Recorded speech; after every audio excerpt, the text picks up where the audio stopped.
Future kids. तोते के अंडे। एक समय की बात है, तोते का एक बड़ा सा झुंड पीपल के पेड़ पर रहता था।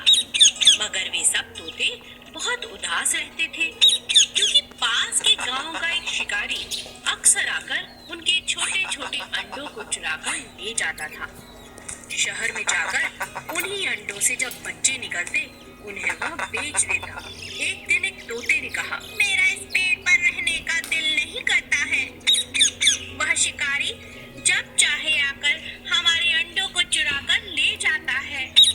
हाँ दोस्त, अगर ऐसा ही चलता रहा तो हमारा वंश खतरे में है।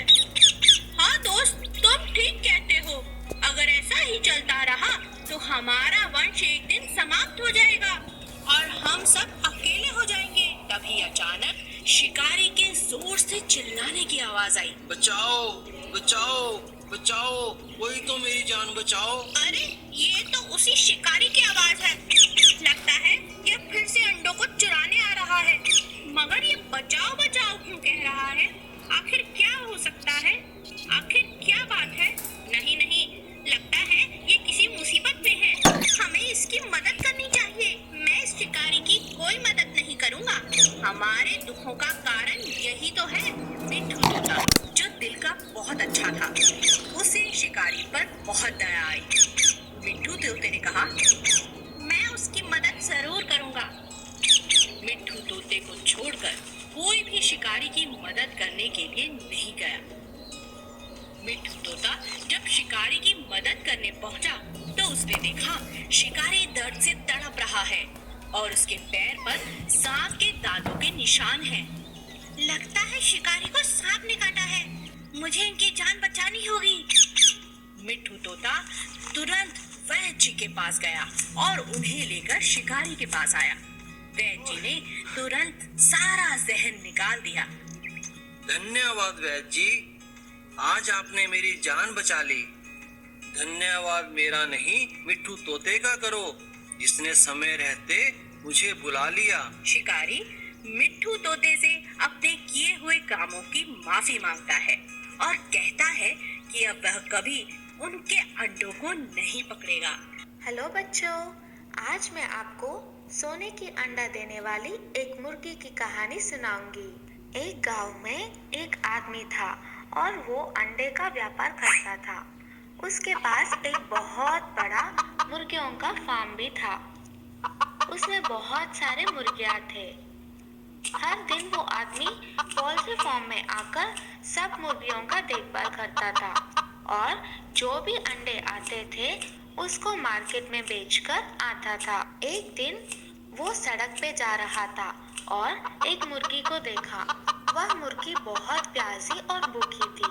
उस मुर्गी को उठाकर घर लेके आ गया और उस मुर्गी को बहुत प्यार से पालने लगा।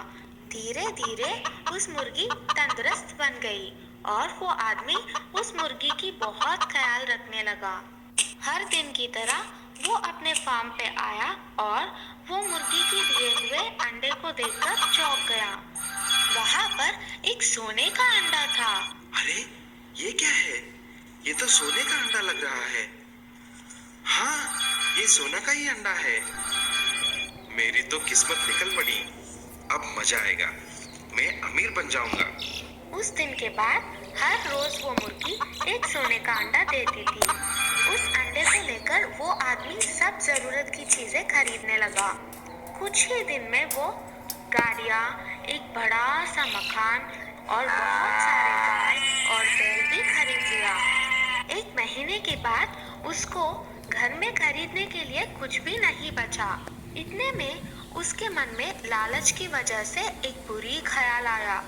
वो उस गांव में और सारे दुनिया में सबसे अमीर आदमी बनने की सोच में पड़ गया। अगले दिन वह फार्म में जाकर देखा तो एक ही सोने का अंडा दिखाई दिया। तब तक उसका मन लालच से भर गया था। ये रोज रोज एक अंडे को लेकर सबसे अमीर आदमी नहीं बन सकता।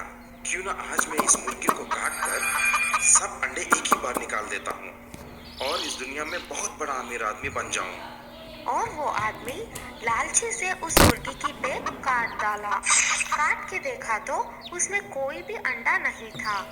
हे भगवान, ये क्या हो गया? इस मुर्गी के पेट में एक भी अंडा नहीं है। अब मैं क्या करूं? मेरी लालची की वजह से बहुत बड़ा नुकसान हो गया।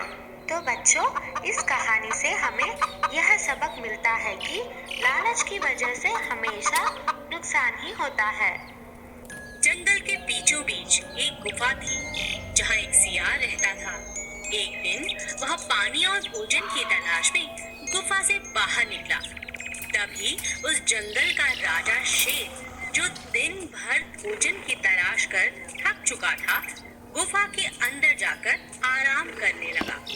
शेर ने सोचा कि रात होते ही जो जानवर इस गुफा में रहता है वह जरूर वापस आएगा, तब वो उसे खाकर अपनी भूख को शांत कर लेगा।